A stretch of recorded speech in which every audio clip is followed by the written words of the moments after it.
O próximo luns, 25 de novembro, conmemórase o Día Internacional para a Eliminación da Violencia contra as Mulleres. O 25N é unha xornada de reflexión, sensibilización e, sobre todo, para expresar o rexeitamento máis profundo a todo tipo de violencia contra as mulleres. Este 25N, dende o Partido Popular de Galicia, queremos deixar claro que isto non é cousa de cores.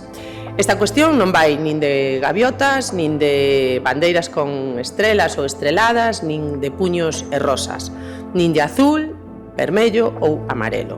A violencia de xénero é un problema público e social de primeira magnitude. E insisto, non é cousa de cores. Non é cousa de cores e por iso todos os poderes públicos temos o deber de adoptar as medidas necesarias para facer reais e efectivos eses dereitos. Eliminar todas as formas de violencia que afectan as mulleres é cousa de todos e por iso non é cousa de cores.